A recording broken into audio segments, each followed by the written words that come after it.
ગાંધીનગર મહાનગરપાલિકા દ્વારા સેવા સેતુ કાર્યક્રમના 9મા તબક્કાનું આયોજન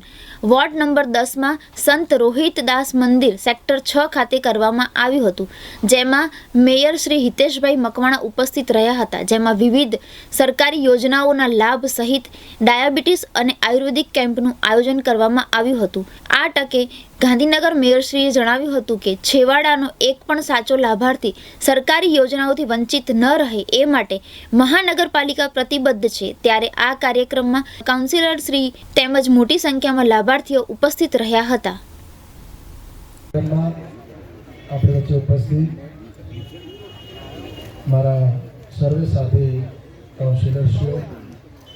આપણા નાયબ મ્યુનિસિપલ કમિશનરશ્રી અને આ સંસ્થાના સૌ આખી ટીમ સેવા સેતુ કાર્યક્રમ જ્યારથી મને નરેન્દ્રભાઈ મોદી સાહેબ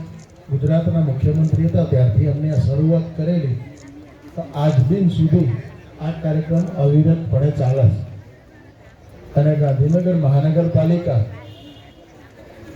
આ સેવા સેતુ કાર્યક્રમનો નવો તબક્કો ક્યારે ચાલુ થાય એની રાહ જોઈને બેઠી હોય છે। તો ગાંધીનગરના દરેક વોર્ડમાં જઈને છેવાડાની પંક્તિમાં બેઠેલો વ્યક્તિ, છેવાડાના ગામમાં બેઠેલો વ્યક્તિ એ સરકારી યોજનાઓના લાભોથી ક્યાંય વંચિત ના રહી જાય અને સરકારની બધી જ યોજનાઓ એક જ જગ્યાએ એક જ સ્થળ ઉપર એમને અલગ અલગ કચેરીઓમાં ધક્કા ના ખાવા પડે અને એક જ જગ્યાથી એમને બધી જ સેવાઓનો લાભ મળે એવી સરસ મજાની વ્યવસ્થા રાજ્ય સરકાર અને આપણી ગાંધીનગર મહાનગરપાલિકાએ કરી છે। ત્યારે આજે મેં જોયું કે ઘણા લોકો આવકનો દાખલો હોય કે આધાર કાર્ડ અપડેટ હોય, ઘણા બધા લોકો અત્યારે ખૂબ લાંબી લાઈન છે ને બધા લાભ લઈ રહ્યા છે। આપ પણ આનો ખૂબ મોટા પ્રમાણમાં લાભ લો અને આપણી આજુબાજુ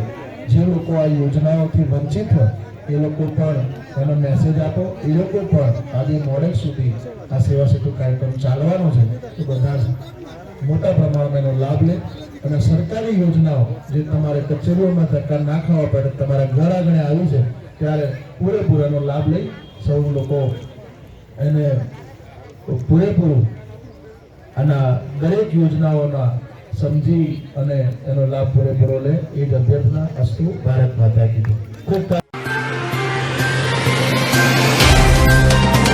तो व्हाट्सएप, ट्विटर, फेसबुक, इंस्टा जहाँ भी आपका अकाउंट है, इसे शेयर बटन के द्वारा वहाँ पर शेयर करें।